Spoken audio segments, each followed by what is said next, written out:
एक समय था 1970 की ये बात है, जब एक कंट्री जो है वो टॉप रिचेस्ट कंट्री के लिस्ट में 20वें स्थान पे आती थी, टॉप 20 कंट्री में आती थी।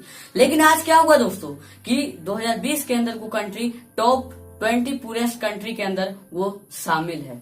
जी हाँ, मैं किसकी बात कर रहा हूँ दोस्तों? मैं उस कंट्री की बात कर रहा हूँ जिसकी मिसालें दी जाती है आज इकोनॉमी बर्बाद होने में के लिए, कि वहां की इकोनॉमी, वहां की इन्फ्लेशन जो रेट बढ़ रही है उसकी जो मिसालें दी जाती है। Yes guys, I am talking about Venezuela economic crisis. तो आज के इस वीडियो में दोस्तों हम वेनेजुएला के इकोनॉमिक क्राइसिस जो है उसको जानने वाले हैं, और यह भी जानेंगे कि आखिर ऐसी स्थिति वेनेजुएला में क्यों हुआ। आज दोस्तों वेनेजुएला की ऐसी स्थिति बन चुकी है कि लोगों को प्रॉपर यहाँ पे जितना खाना चाहिए था वो खाना नहीं मिल पा रहा है, दवाइयां की शॉर्टेज पड़ चुकी है। और एक रिपोर्ट ये बताती है दोस्तों कि 15% जो लोग हैं वहां इमिग्रेशन स्टार्ट हो रहा है, और 15% जो वहां की पॉपुलेशन थी वेनेजुएला की, यानी कि 45 लाख, वो लोग अपने कंट्री को छोड़कर बाहर जा चुके हैं। तो आज ये हालत दोस्तों वेनेजुएला के अंदर। तो आज आइए जानते हैं कि क्यों वेनेजुएला के अंदर ऐसी स्थिति होने को लगी। तो दोस्तों यहाँ पे सारा खेल जाता है वेनेजुएला के ऑयल रिजर्वायर की।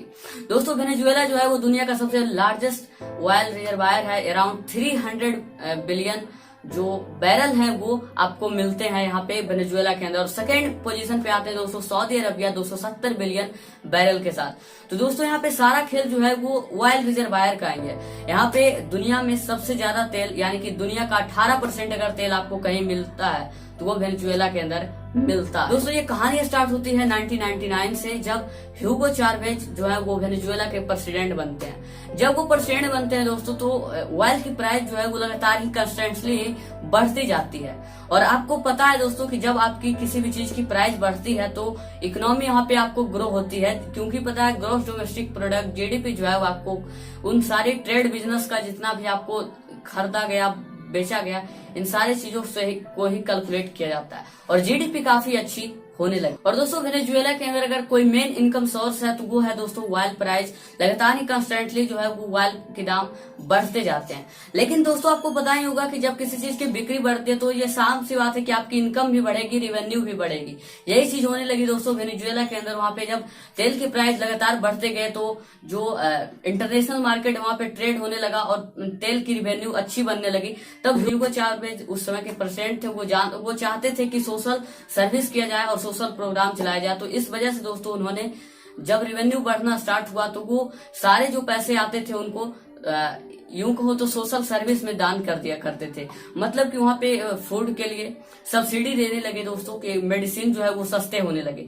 ऐसी एक समय आया जबकि मैन्युफैक्चर कॉस्ट से भी सस्ती वहां की दवाइयां मिलने लगी, खाने मिलने लगे। लेकिन दोस्तों सोशल सर्विस करते करते दोस्तों क्या हुआ कि जो कॉस्ट थी वो तो बढ़ रही थी, लेकिन हमारी जो प्रोडक्शन कैपेसिटी थी वो घटने लगे धीरे धीरे। और यही हुआ दोस्तों, क्योंकि वेनेजुएला जो था वो पूरी तरीके से प्रिपेयर नहीं था इस चीज के लिए। और कहते हैं कि काउ बॉय जो है ना वो उन्होंने संभाल कर नहीं रखी। उनको चाहिए था कि उन्होंने ना तो अपने जो तेल एक्सपोर्ट पे है उस पे, मिनरल क्रूड पे, ये सब पे अपने ध्यान नहीं, फोकस नहीं दिया, और ना ही कोई अल्टरनेट बिजनेस पे, यानी कि जिससे रेवेन्यू बन सकता था वेनेजुएला के अंदर, उस पे ध्यान दिया गया। और सारा का सारा पैसा जो है वो सोशल सर्विस में दान कर दिया गया। वेनेजुएला के अंदर जो 95% जो रेवेन्यू आते हैं वो तेल से आते हैं, तेल के इनकम से आते हैं दोस्तों। तो समझ सकते हैं वहां की इकोनॉमी कितनी स्पीड से, गति से ऊपर जा रही होगी। और एकाएक अगर कुछ सडनली अगर कुछ हो जाता है तो आप समझिए कैसा लगेगा उस कंट्री को। अचानक एक मोड़ आता है दोस्तों जिसका वेनेजुएला को हमेशा से डर नहीं था, लेकिन उससे डर ये रहना चाहिए था कि अगर आज हमने इस गलती को दोहराई तो आगे हमारे साथ और भी कुछ हो सकता है। अचानक क्या हुआ दोस्तों कि जिस तरह से तेल के दाम ऊपर बढ़ रहे थे, अचानक ही दोस्तों तेल के दाम इंटरनेशनल मार्केट में घटने लगे। और क्योंकि प्राइस तेल के घट रहे थे तो रेवेन्यू भी यहाँ पे लो आने लगा। और हुआ वही दोस्तों जिसको वेनेजुएला का डर था। दोस्तों 2013 में दोस्तों उस समय के जो प्रेसिडेंट थे ह्यूगो चावेज, उनको हार्ट अटैक से उनकी मृत्यु हो जाती है। और उनके जो राइट हैंड रहते हैं निकोलस मदुरो जो है वो प्रेसिडेंट बनते हैं वेनेजुएला के। और तब से दोस्तों ये जो कंडीशन है वेनेजुएला की वो और बिगड़ते से बिगड़ती चली जाती है। खराब से बदतर स्थिति उनके कार्यकाल में होती है दोस्तों मैंने आपको बताया था कि जो ह्यूगो चावेज थे उन्होंने फूड को काफी सस्ता कर दिया, मेडिसिन के दाम वो मैन्युफैक्चरिंग कॉस्ट से नीचे लेकर आए। इस वजह से दोस्तों जो वहाँ की लोकल कंपनियां थी, जैसे हमारे यहाँ की दोस्तों रिलायंस है, टाटा है, इन सबको अगर ये किया जाए कि स्टील जो बना रहे हैं, जो टाटा जो स्टील बनाता है उसके अगर प्राइस को मैन्युफैक्चरिंग कॉस्ट से भी कम कर दिया जाए तो क्या वो कंपनी सस्टेन कर पाएगी? नहीं। तो यही हुआ दोस्तों कि जब मेडिसिन के प्राइस आधे कर दिए गए, मैन्युफैक्चरिंग कॉस्ट से नीचे कर दिए, तो वहाँ की जो प्राइवेट कंपनियां थी वो धीरे धीरे करके बंद होने लगी। लेकिन दोस्तों दिक्कत क्या होने लगी कि लोगों को फूड तो चाहिए था, मेडिसिन तो चाहिए थी, और भी जो तरह तरीके की जो सुविधाएं थी वो तो लोगों को चाहिए थी। लेकिन दोस्तों क्या होता है ना कि जब आपके पास रेवेन्यू रहते हैं, आपके पास पैसे आते हैं, तब तो आप कहीं से भी कोई चीज इंपोर्ट कर सकते हो। वेनेजुएला भी यही करता था, जब उसके पास रेवेन्यू हाई थी तो वो इंपोर्ट कर लिया करता था, उससे कोई डिफिकल्टी नहीं होती थी। लेकिन जैसे जैसे उसकी जो तेल की कीमत है वो नीचे गिरते गई, रेवेन्यू नीचे आ गया, और साथ ही साथ जो चीजें उनको फूड और सप्लाई जो फूड मेडिसिन की चाहिए थी वो उसकी भी सप्लाई नीचे होने लगी, इंपोर्ट में काफी डिफिकल्टी आने लगी, और रिजल्ट ये हुआ कि आज लोग भूखे पेट सोते हैं कई लोग। दोस्तों ये एक रिपोर्ट बताती है कि जो वेनेजुएला के अंदर है लोग हैं वो उनको सिर्फ 50% तक ही उनको जो मेडिसिन है वो मिल पाते हैं। ओनली 50% तक की जो मतलब 50% तक के ही मेडिसिन की पूर्ति हो पाती है, और लोग इस वजह से दोस्तों अलग अलग तरह के जो मिल पाते हैं वही दवाई खा लेते हैं, उससे कई मेडिकल हजार्ड्स भी देखने को मिलता है वहाँ पे। लेकिन दोस्तों जब 2013 में निकोलस मदुरोई जो है वो प्रेसिडेंट बनते हैं, तो लगातार ही जब से वो प्रेसिडेंट बनते हैं तब से तेल की जो प्राइस है, आप इस चार्ट में देख सकते हो दोस्तों कि जब से वो प्रेसिडेंट बनते हैं तब लगातार तेल की जो प्राइस है वो लगातार ही नीचे घटती जाती है दोस्तों। और इस वजह से रेवेन्यू वहाँ का कम होता है, और रेवेन्यू कम आने पर पता है आपको कि जीडीपी स्लो हो जाती है और जीडीपी गिरने लगती है। और यही हुआ वेनेजुएला के अंदर दोस्तों की जीडीपी वहाँ की गिरने लगी, और आज की स्थिति यानी कि 2015 में ये थी कि -6% तक जीडीपी गिर चुकी थी। 2018 में ये -90.6% जीडीपी चल गए, और यहाँ पे कोई भी कोरोना वायरस का जो ब्लेम है वो आप डाल नहीं सकते हो, क्योंकि इतनी भी बुरी स्थिति नहीं थी और उस समय कोरोना वायरस भी नहीं था, तो ये कह देना गलत होगा। सेकेंड मिस्टेक जो मदुरोई ने किया दोस्तों, वो क्या किया कि जब रेवेन्यू नीचे जा रही थी, जीडीपी गिरने लगी, तो इन्होंने फूड सप्लाई को और भी सारे तरह तरह की चीजों को, और जो गवर्नमेंट सप्लाई सब्सिडी जो दे रही थी, इसको चालू रखने के लिए दोस्तों इन्होंने नोट छापने स्टार्ट कर दिए।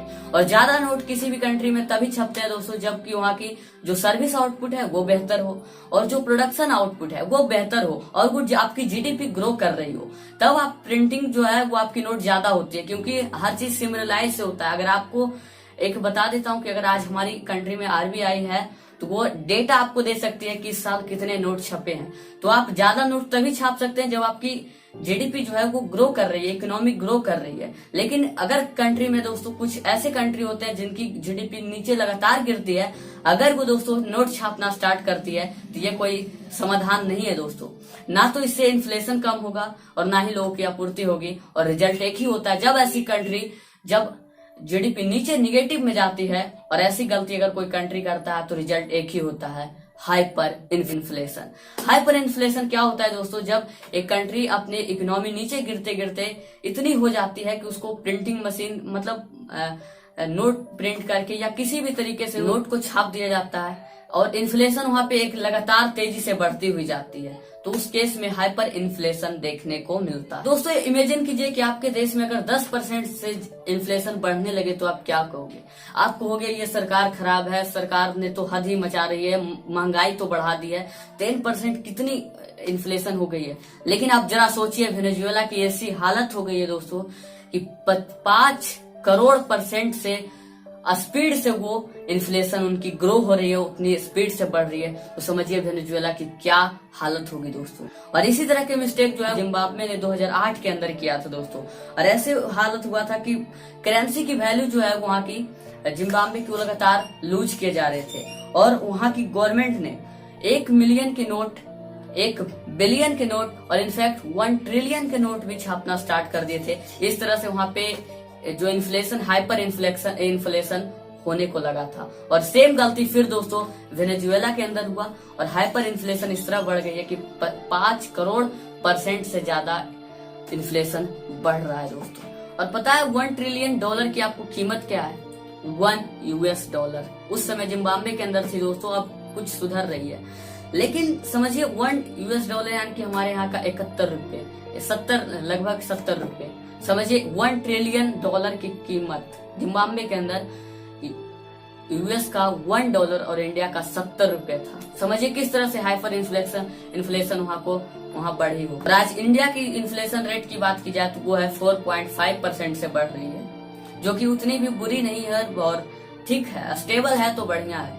लेकिन अगर बढ़ती है तो ये दिक्कत वाली बात हो जाएगी। लेकिन एक कंट्री को लगभग 2.5 से 3% अगर इन्फ्लेशन देखने को मिलता तो बेहतर होना चाहिए। दोस्तों 2010 की बात कर रहा हूँ।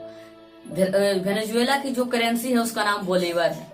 तो 2010 में दोस्तों US dollar equal to 8 bolivar था 2010 में। लेकिन दोस्तों अगर आज 2020 की बात की जाए तो वो बढ़कर दोस्तों $1 की कीमत हो गई है 10,000 बोलीवर। तो समझिए इन्फ्लेशन किस तरह से, $1 में 8 बोलीवर होते थे 2010 के अंदर, और 10 साल के बाद दोस्तों $1 में 10,000 बोलीवर इन्फ्लेशन है। हाइपर इन्फ्लेशन इसको कहते हैं दोस्तों वेनेजुएला की आज ऐसी कंडीशन हो गई है कि वहां के जो शॉप हैं वो बोलीवर को लेना बंद कर दिए, अपनी करेंसी को लेना बंद कर दिए, वो US डॉलर खोजते हैं किसी भी सामान के बदले दोस्तों।